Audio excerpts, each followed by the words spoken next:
Wow, so it's been over a year since I started this podcast series, Opportunity in Isolation, and it wasn't the podcast that I thought I was going to do originally, because that was called Event Stars and it was going to be about the events industry. But obviously, given the fact that we're in the midst of a global pandemic and there were no events, I decided to change things up a little bit and create this podcast called Opportunity in Isolation. And I have to say, I've really enjoyed it. The whole podcast was created so that we could help inspire people during difficult times. And I've learned a lot from the guests that I've spoken to and the opportunity of being able to do a podcast. And I've been able to interview some amazing guests from around the world. But now I think it's time to park this particular podcast series, because I'm very much looking forward towards the future, hoping and believing that we're now coming out of this pandemic and the worst of it, coming out of isolation and getting back to a sense of a new normal. So I'm closing the series off with someone who's extremely inspiring to myself and other people, and who's been on the podcast before and can impart some of his wisdom and knowledge on what's gone on in the world in the last 12 months and what we can learn going forward from what we've endured from both a business and a life perspective.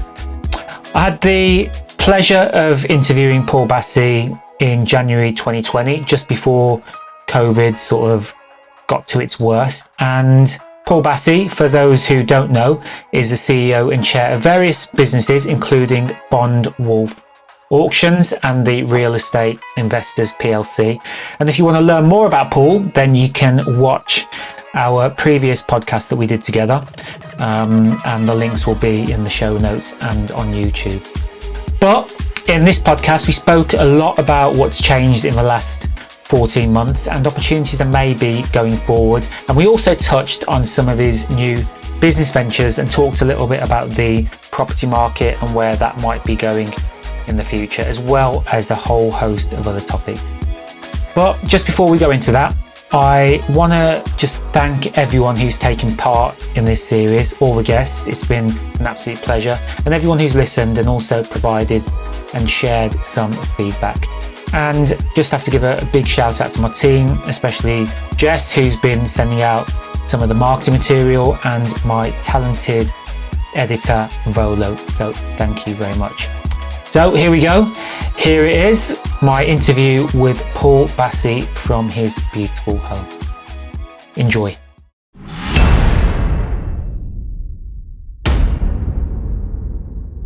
Paul, when I thought about what we could talk about today, I didn't want to go over a lot of the same stuff that we went over last time, which was January 2020. But as we sit here now, April 2021, it's obvious that we're not going to talk about the stuff that you were talking about before, because so much has happened in the last 14 months. So I want to start with what is probably a bit of an obvious question, but also essential to what we're going to talk about today. And I want to ask, what are the opportunities that you've seen that have presented themselves to yourself or to the world? We'll start with business in the last 14 months. I guess that for me, as I've said many times, you never waste a crisis, and that isn't always about taking advantage of market conditions to make some more money. On this occasion, I think the biggest opportunity was to reflect on perhaps how you live your life, how you run your business, how strong or weak your business model was, and for me, we're no different. I got to reflect. I spent time at home, which I've never done, because you wake up in the morning, we all save hard to buy our houses, I get up, I leave, and I come back at night and it's dark, and you really don't spend any time at home. So we all had that wonderful summer last year, or very good spring, so it gave me a chance to reflect on what changes we all need to make to our lives, whether it's business or personal. And I'm not nobody, we're the same as everybody else. It hasn't been the crisis that everybody thought it was going to be. Distressed opportunities don't exist. The governments and the banks have printed enough money to keep us going for the next 20 years. And there are more stimuluses coming out from Europe and America all the while. So for me, the biggest opportunity was an opportunity to reflect, understand your life, understand your business model, and start to implement the changes that are necessary. So 12 months ago, what were the kind of things that you were sitting here in this beautiful house reflecting on? Well, to start with, to spend some time at home and with family, etc. So, there was, like most families, we were all stuck with immediate family, and that was fine for me. It was quite comfortable. I ran most of my businesses over the phone, and Zoom and all of those wonderful technologies that we've all suddenly discovered. And I guess for us, we've got hundreds and hundreds of tenants. If they can't open their businesses, how are you going to get any income?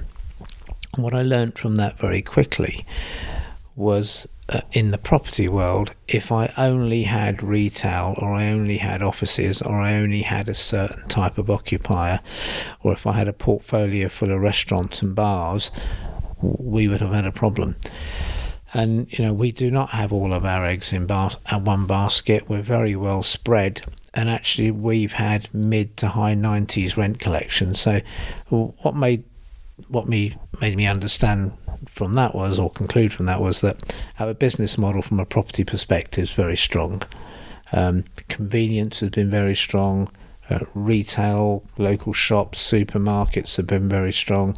Our care homes have traded very well because clearly there was a lot more care needed. So for me, sitting here, going back over a year, I realised that business model was a good business model, and we should do more of it. And we shouldn't specialise. We should continue to be diversified. And there have been opportunities that our businesses have got now that we didn't have before, which we've now got to go forward and capitalise on in the future. We're all human. We all have anxieties and worries. Was there a period when we didn't know what was going to happen that you were a little bit anxious and worried about anything? Listen, as a human being, the tragedy of people being ill, dying, whether it's on your doorstep, within your family, or in the wider community, of course everybody's scared that if they catch COVID, they were going to die, and I'm sure everybody went through that. But you keep yourself safe, and fortunately, we've all come through it, or most of us have, and in some circumstances, things haven't worked out so good.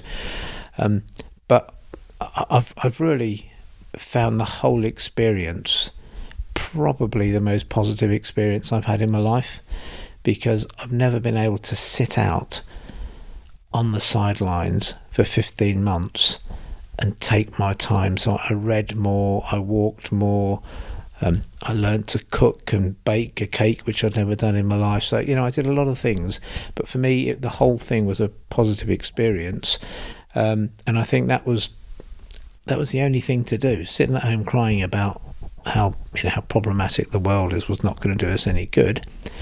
Having come through it, the distress, the trouble, the crisis that we all thought was going to happen just hasn't happened. And I know it's still a little bit early, but we're not going to see mass distress, mass unemployment. The banks have printed enough money, the governments have supported everything. We are going to be fine. And I want to play devil's advocate here, because there could be people who'd sit there and say, well, and say those few words, it's easy for you to say that. Whereas there could be some people who've lost their jobs and then, had to go and do something completely different. Maybe they had a passion for something. My industry, the events industry or the hospitality industry, I know a lot of people have then gone on to suddenly do deliveries and so on. You said it's not been the crisis that everyone said it would be, but there have been people who've lost a lot from this as well. what would you say to them in terms of, a positive message? Yeah, look, of course, no one's going to get any pleasure from anybody not succeeding, or projects having to go on hold, or people being unemployed. But you've got to learn from this, whoever that might be. And for me, the lesson to learn is that you've got to have a diversity of income. If you only have one product to sell in your shop and nobody wants to buy it anymore, you haven't got a business. And all of those people for whom this hasn't worked out will be the first people to wish they had an alternative means of income, whether they be individuals who are probably wishing that they had more savings, or maybe they wish they'd have invested rather than spent in the past, businesses who might have just had an over-reliance on one sector. The gift that we've all got from COVID is a time to reflect and to understand that you have to have diversity of income. You always speak about market intelligence, and that recessions are a good time to invest and go for things that other people are too scared to go for. Has this been a time for you to go for things that other people wouldn't necessarily go for? And of course, people will say, you're in a good position to take advantage of any opportunities. Well, we're in a good position to take advantage of opportunities because we are diversified, and we build reserves and have provisions all the time. The most traditional business of all is the property business, and you traditionally go to an office to look at your property. Well, Rightmove and all these portals have managed that, and so people rarely actually go into the estate agent, but the businesses need a base. For us, we hold large auctions, and auctions are typically, we'd hire the villa ground, we'd have 1,500 people there, lots of security issues, but the whole of that has now gone online. Although I do think once we're all back up again, we will go online and in the room, because the event gives people an opportunity to network. It's good for our branding. So we push that business model online. We are, people don't like retail. Everyone says, well, the high street's finished. I can tell you now, I've been in this business nearly 40 years. We've let more shops in the last 2 months than I would typically let in over a year or more, because the retail that we are good at is convenience, it's town centres, it's neighbourhood retail. Well, that's never done so well because everyone's at home, popping to their corner shop, spending time in their villages, in their towns. So our business model is that we've gone online with the auction sales. We're doing a lot of bridging finance online as well, and really we're investing. For me, I'd like to put every penny we've got back into retail. I know everyone else is coming out, but the facts are people want local community shops, and that's what we like at the moment. So, far from sitting here being concerned about being in the property business, I'm not at all concerned by it. Our restaurants, we didn't start delivering or doing anything else that we should do. And lots of people have been very creative, very imaginative, and well done to them. But we have a high brand business. We didn't want to compromise our product. We didn't want people to be getting anything less than what we can give them, which is a spot-on a la carte product in the restaurant. So we took the opportunity to close. We didn't make anybody redundant. We've looked after all of our staff. So some businesses we've shut. We felt that was the right thing, and other businesses have expanded. A lot there. They've got so many questions that I want to lead on, especially about the high street. But I'll start with the events bit, because you mentioned about your auction house and the whole the experience really that people have when they go to a live auction. Me being in the events industry, I've always understood the importance of creating experiences, and I think while the online world is great, I think it's really good that you're going to go to a hybrid model, because like you rightly said, Zoom or Microsoft Teams or anything like that hasn't really been able to replicate the solution of people just having doing a bit of networking in the corridors or, at the bar at the end of an event. So it is really important, but you can still get your key message across. And I suppose the other thing you've probably been able to do is save a lot of cost from not having to hire big venues in this period. Yeah. Look, there's been cost savings. There's been cost spend as well. I believe that everything is going to return back to normal. It might be a bit different, but it'll go back to normal. Nothing will replace human interaction. Everyone thinks that people are going to just cancel offices out. They're never going to go back to offices. My experience, speaking to all of our occupiers, and we have everything from big corporates to small businesses, everybody wants to get their staff back to the office. Their health, the creativity, the interaction, the networking, the energy, the fun, the social benefits. We are all going to go back to normal. It's going to take a bit of time, but the new normal just might mean that during the day you don't travel as much to see people. Some of the meetings can be done over Zoom or Teams. I think people in my business, we will start work a bit later, finish a bit earlier, because people can work from home first thing in the morning. They don't need to travel during working hours on public transport, and likewise in the evening they can leave a little bit earlier and they don't need to travel on public transport again. But, and I know I'm going to sound like I'm burying my head in the sand, events will be back, weddings will be back, corporate events will be back, because without them there'll be no progress, and none of us are going to stand still. Yeah, definitely.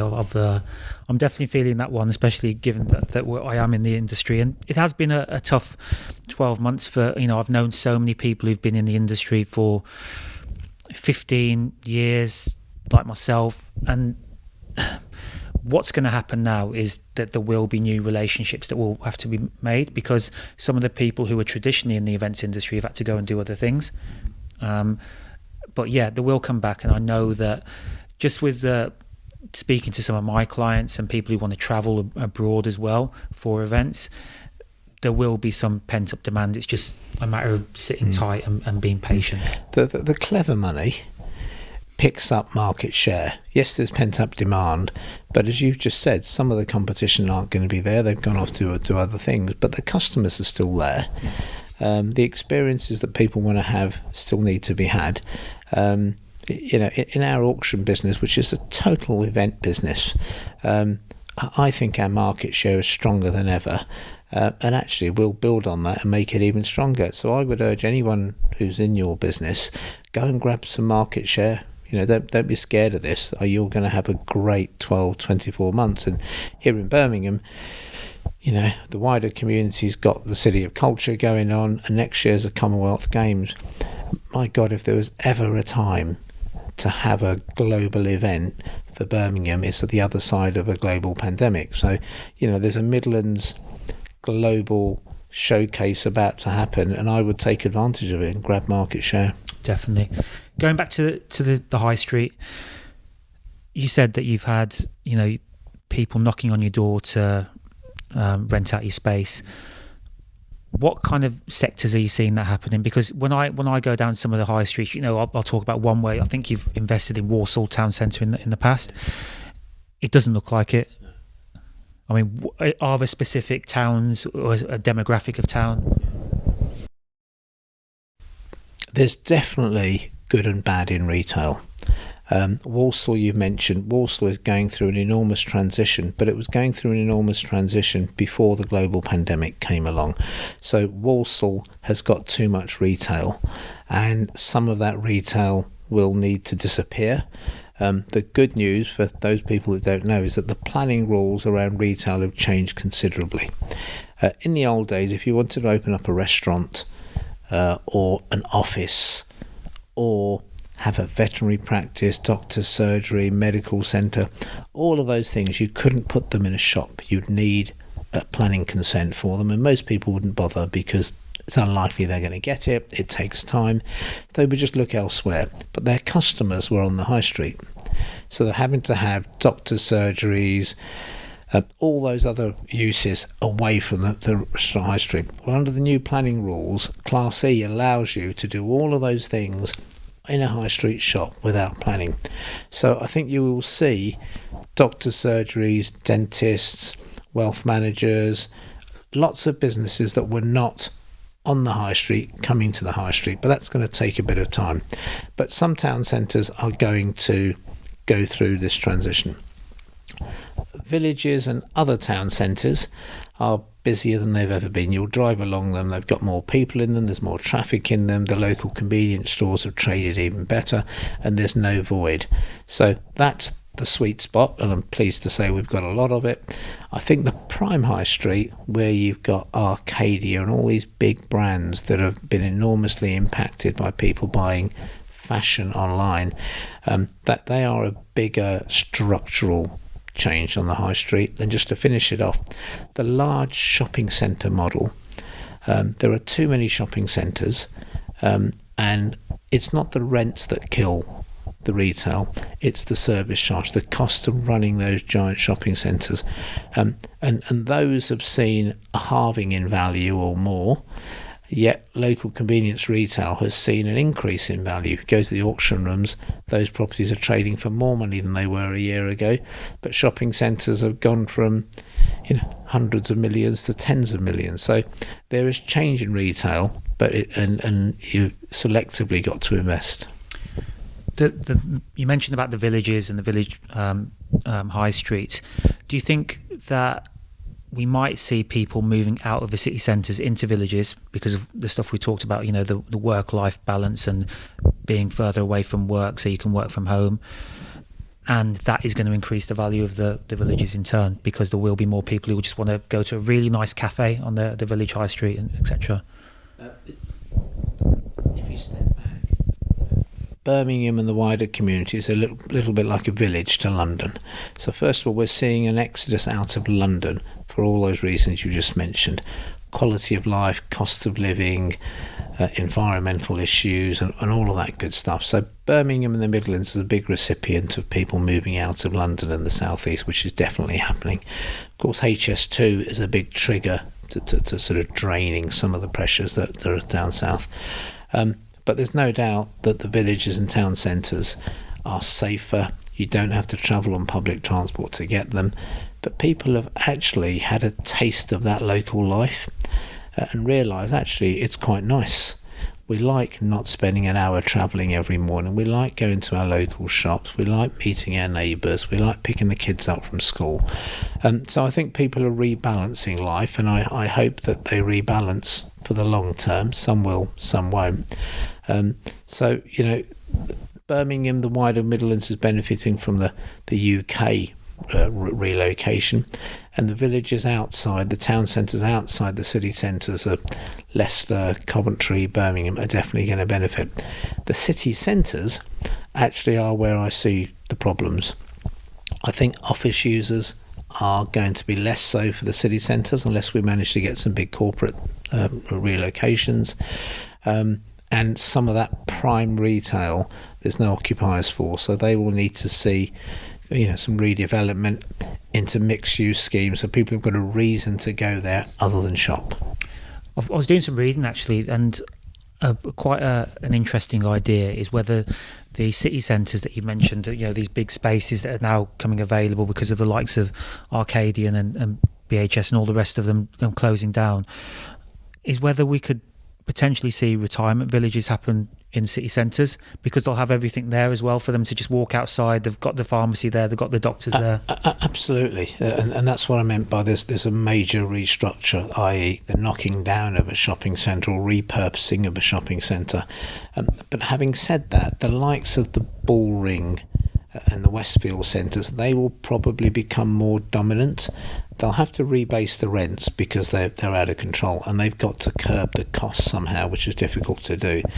But if there were 4 big shopping centres, there'll be 2 or 3, and some of these will make fantastic villages or something even more creative. But that's to be seen, and whoever takes the lead on that will clearly do very well. You've got a team, you've got a lot of staff who work for you.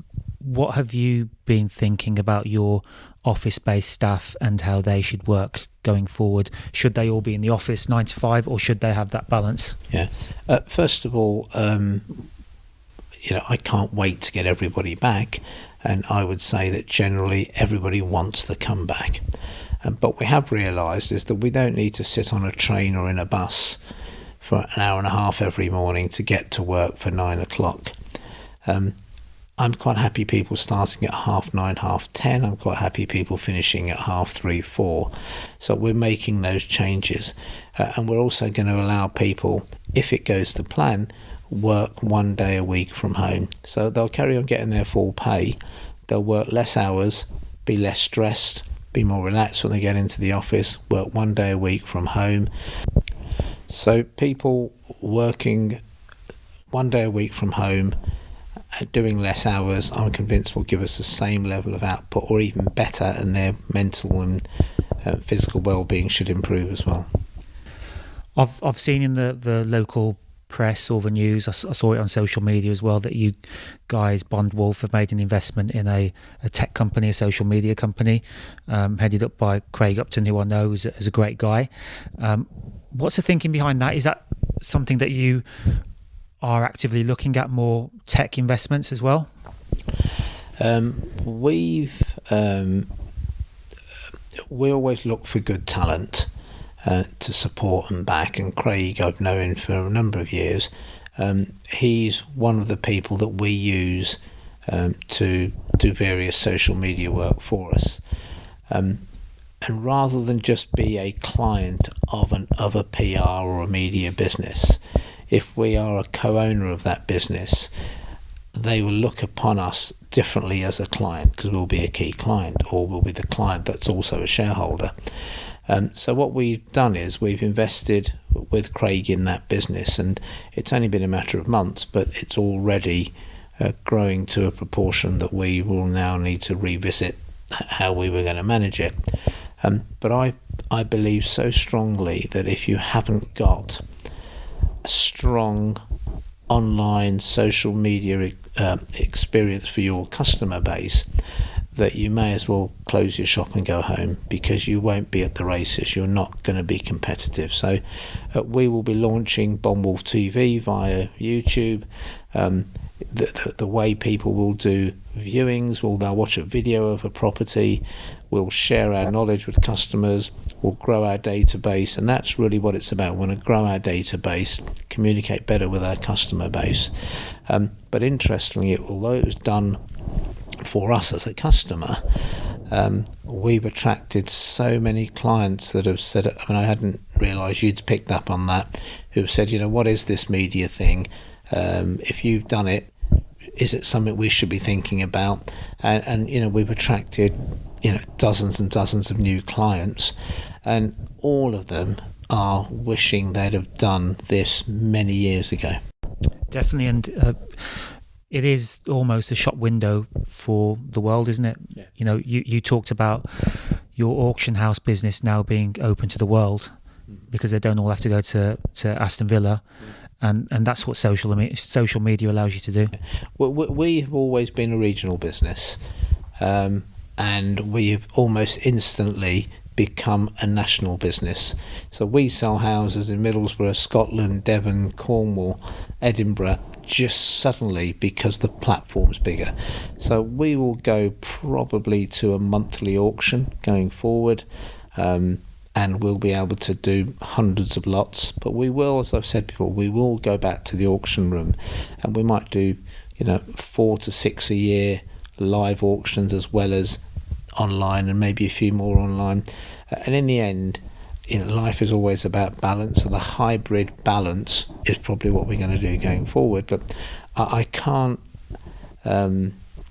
explain to people the importance of having your own shop window, but it's not a shop window to your local customers, it's a shop window to the world, and that comes through the internet, through Instagram and TikTok and all these wonderful things that we now embrace. I think that it's important to do that, but have you thought to yourself which one is going to be more crucial and beneficial to you in terms of a social media platform? Because you've got the likes of Craig and those guys advising you, but personally, have you thought, is Instagram going to be better than TikTok or Snapchat, or is that something you're not involved in? You have to remember, we have everything from an estate agency business to auctions to restaurants to bridging finance to property investment. Different platforms are better for different businesses. I'm a big fan of YouTube. I don't really think YouTube's still exploded. Now, I know it's enormous, but I just think that the owners of YouTube are going to do more with it. I think we'll all be using YouTube more as a daily medium. So for me, YouTube is a key one, but all the others are going to platforms that we'll use.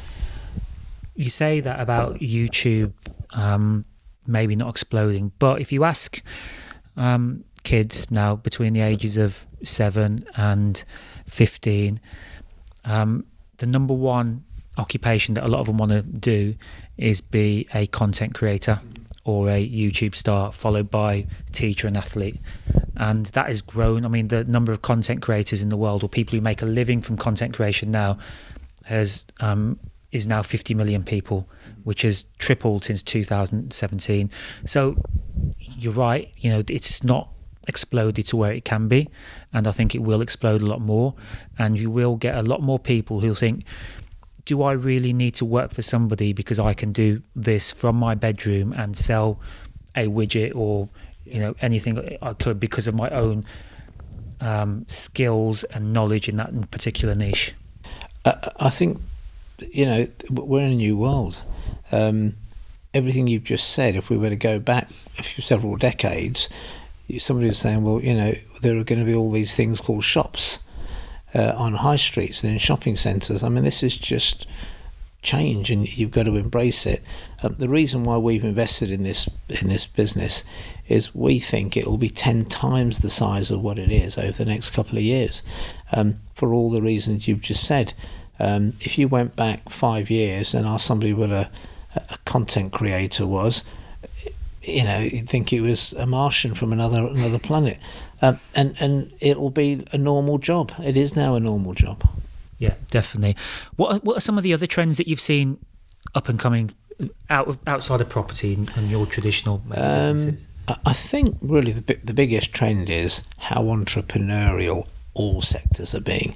I mean, the restaurant business and the food business. My wife ordered a curry recipe, effectively, from a restaurant in London called Gunpowder. It was very good, little plug for them. And it just turned up on our doorstep. We just had to heat it up. And it was like having our own meal cooked at home by the Gunpowder chefs. Well, in the past, that would have come in some horrible silver containers, warmed up, microwave from the local restaurant. So really, you can have food from all over the country, from top restaurants in London, sitting in your house in the Midlands. But it's just everything's creative, and don't be surprised at anything you see. Embrace it, and there'll be lots of opportunities amongst all of that. But which of these trends, for example, you mentioned the restaurant delivery, will be here to stay versus is just a fad for lockdown? And I'll give you an example as well. Like we had to adapt during lockdown. So rather than doing big Christmas parties, we created a concept called Christmas in the Box, which was just a meal that somebody could have, and then they could do a Zoom party with their colleagues. But do I think that is here to stay? There might be a small market for it, but we still want to see people getting back together and having a big event. It's not that we want to see people back together, and our customer is going to get back together again. There are some temporary business, and the one you've just described, I think, will be a temporary business. Lots of the things around health and hygiene, I think, will be temporary. We won't continue to wear masks and need gloves and all of that going forward. That should phase out, hopefully. So there are some temporary businesses, but we're in the midst of change. What COVID's really done is a period of reflection and change, and some of us will allow change to pass us by and it will be gone. Some of us will jump on the train and go on the journey. Some of us will lead those journeys. But definitely there are some great ideas that are well worth engaging in. And for everyone with their businesses, look around and look at what everybody else is doing with their businesses to see if you can in fact pinch one of those ideas and adapt it for your own business. Don't be embarrassed about not reinventing the wheel. Definitely. I think even just talking about some of the things that you're actually doing in your business, and we talk again about creating content, and even if people don't always like to see people who are just always successful. They want to know about things that you've tried but you've not necessarily done, because then they can relate that you're actually human as well, and creating content around that is also so valuable. But please, we are not always successful. Our restaurants have been closed. We have not, for us, adapted to some of the things we're talking about. They don't work for us. We've invested in businesses where we've had to pull out of, and I've never met anyone that's been absolutely successful in everything they do. What we tend to do is fire a few bullets at something, and then when we see something we like to fire a torpedo at it. So our media business is something we'd like to fire a torpedo at. Our auction business we are firing a torpedo at. Property investment and retail is a torpedo for us. And bridging finance, I think, is a torpedo for us. There's many other things we looked at that we're now not going to do. But, those are investments that you make in order to work out which investments you then hold long term. So we're not always successful. There are tough days at the office, but having diversity and being lucky enough to have a great group of people that work around me allows us to always progress. I think that's the important thing. Have there been investment opportunities where you've said no and they've gone on to be unicorns or amazing businesses? Yeah, we don't tend to sort of get approached with the next Google or the next Amazon, but over the years there's been a few businesses that have asked us to invest. We've genuinely thought they were good businesses, but we didn't understand them. There was a particular financial services business that I could see was going to do well. The guy running it was first class, and we had an opportunity to invest in it early, but it just wasn't for us. So yes, there have been things, but I don't regret any of those. I mean, I'm absolutely, if I see that particular guy, I'll always congratulate him. I don't lie in bed thinking I wish anything. Who are the people, or what are the businesses that you've seen in the last 12 months? And we touched on a couple a while ago, but you thought, wow, what an amazing person, or what an amazing concept. Is there anything that you've seen that have really been super innovative? I think, if I'm being really honest, the most impressive people I've seen over the last 12 months firsthand are some of the people that work for me. My nephew, my son, Anna Durnford, James Mattin, who run different businesses for us, Craig Upton. They've not gone home and cried about anything. They've had a good, strong look at what needs to be done, and they've rolled their sleeves up and got on with it. They've invented bits of the business that needed reinventing. So those are the people that have impressed me the most. No whinging, no excuses, just revisited what needed to be done, and are much stronger businesses today than they were, pre-COVID.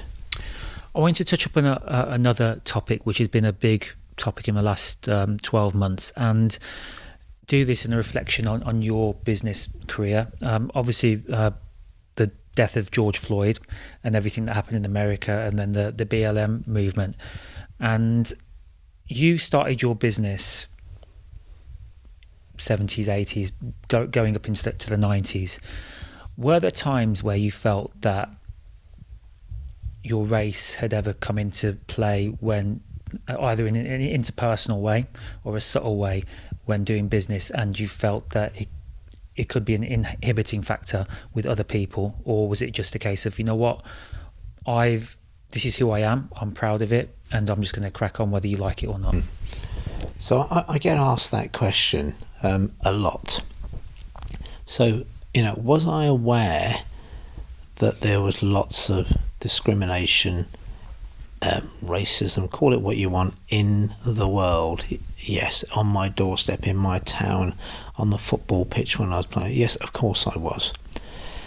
Now, I think, having reflected on it to answer this question, I got brought up as a Punjabi Sikh Jat boy, and it was to fear nobody, respect everybody, and by the same token not be feared, and to earn my respect. So whilst I was aware of it all, I never saw it as a distraction. And if somebody wanted to behave in a certain way, then clearly I wasn't going to engage with them. But there were enough good quality, decent human beings out there that are the ones I want to work with, whether they're black, white, Muslim, Christian, Sikh, really didn't matter to me. So, I get that this still exists, but, be positive. There's enough good people out there that you want to work with. And if somebody doesn't want to work with you for whatever the reason is, actually they're doing you a favour, because you don't want to work with them anyway, So, yes, it all existed. I got called a packy and a this and a that and the other. But, it went in one ear and went out the other. And I'd go and meet good quality people. And for me, honestly, it's not really been an obstacle of any form whatsoever. If anything, there was something a little bit perverse about doing something that an Asian or a black or an Indian boy hadn't done before. So, being the first president of the Chamber of Commerce who was coloured or Indian, I really didn't have time to do that role, and I only did it to make sure that somebody from our community have done it, and now more will go on to do it. So it's never been an issue for me.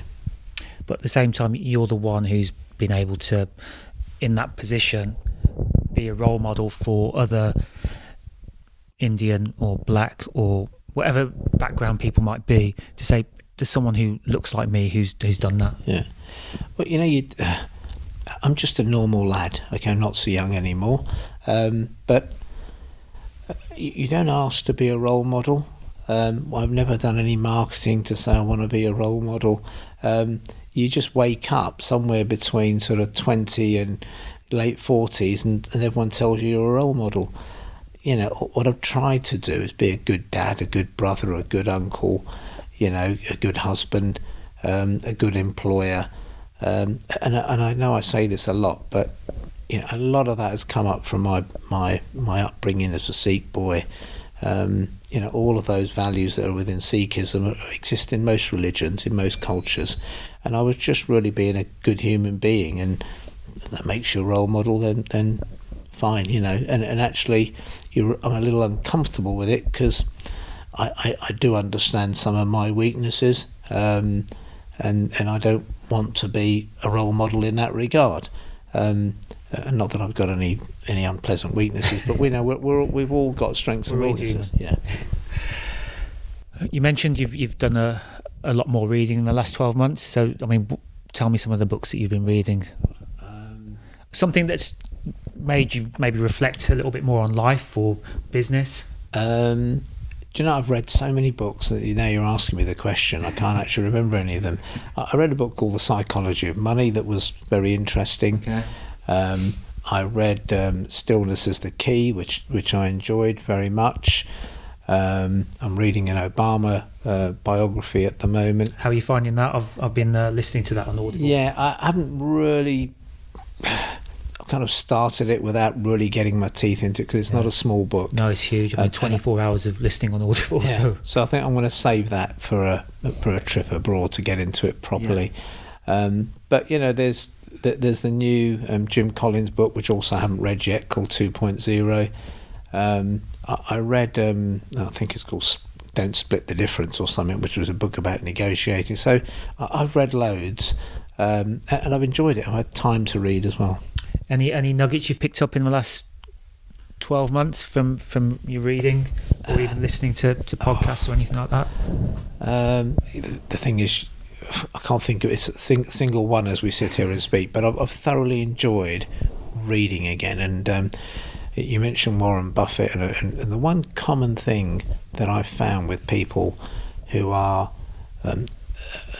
consistently successful is they all say read, read, read, read. And no matter how often I nag people to read, some people read a lot and some people just don't. And I always think, that little bit of reading would multiply your output by 10. So again, just read. It is very good at every level. I remember you always said that you read it was the property journal or something that came out once a month. The Estates Gazette. That's right. One of the trends I've actually noticed when you're talking about reading is the newsletter business and talking about the online newsletter business, where around a specific niche, it doesn't cost anything for them to produce apart from the person's time to write it, and people are actually paying now to subscribe to newsletters that come in their email inbox. I mean, I subscribe to one called Trends. I pay about £120 a year for it, and I'll read it once a week, and I'll get access to their community. And I think just having that, when you read, you don't have to just read everything. You can read something in your industry. You can get a book and just flick through a few particular nuggets. Sometimes people get so overwhelmed with I'm going to sit down and read a book from the front to the back. You don't have to do it like that. It's just picking up some of the nuggets that you can when you're reading. Yeah, I mean, people of a certain generation still like the touch and feel of a book. And occasionally a book is a nice gift. It's a nice thing to have on holiday by the side of your bed, So physical books are enjoyable. For some people like to collect them. But the future and the way the generations are going, people are going to read things on screens. That's the way we're going. And you're right, to produce them is far more effective than it's ever been. But you don't have to memorize every page that you're going to read.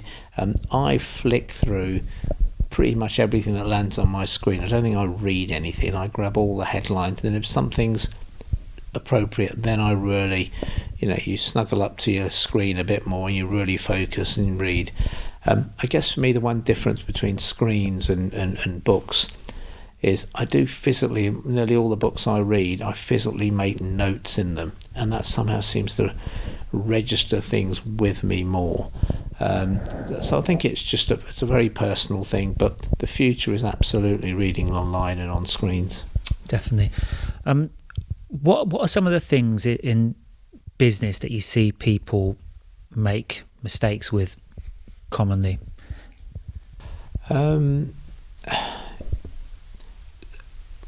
Having average people around them, going to the first guy that they think can help them, not being selective with recruiting talent, not being selective with recruiting advisors.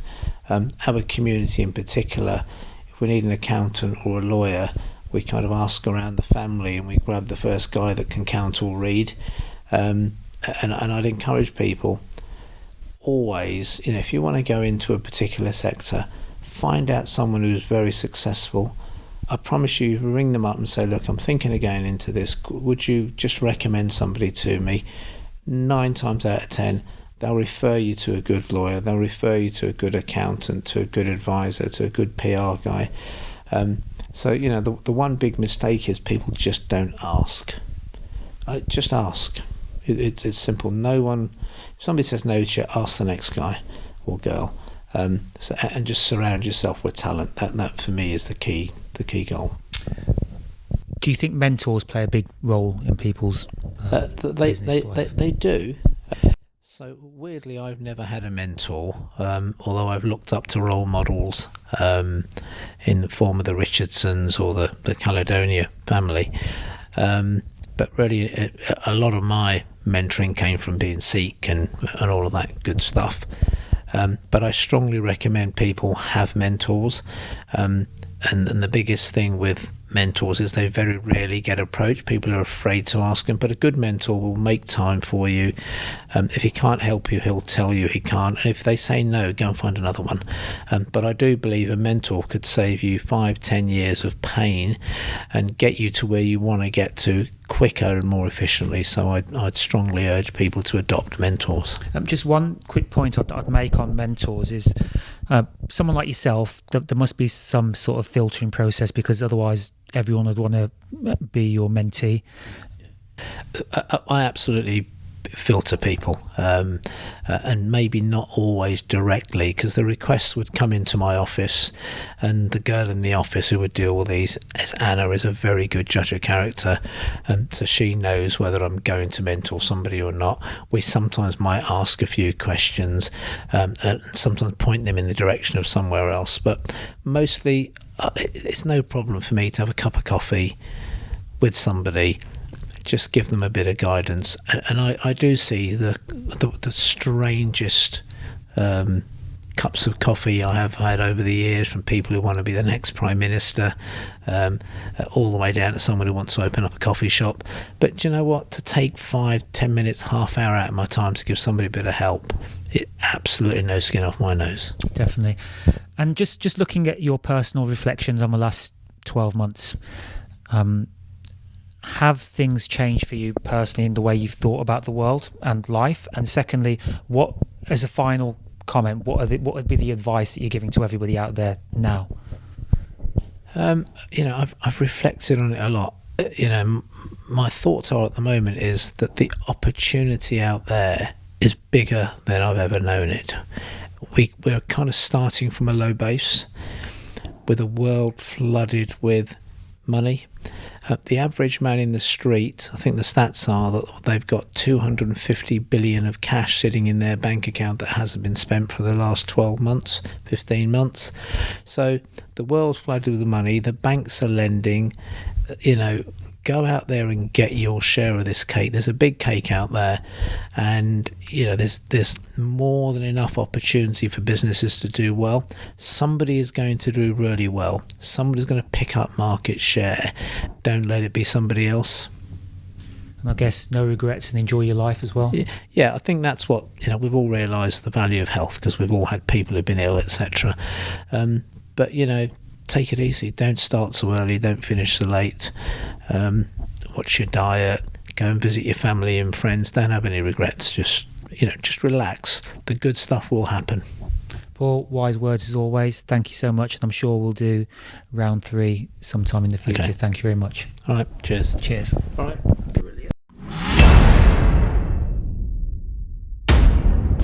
Thank you for listening and watching. If you've got any suggestions or any feedback, then feel free to get me on Twitter at GurmejSP or Insta at events_Gurmej, spelled Gurmej.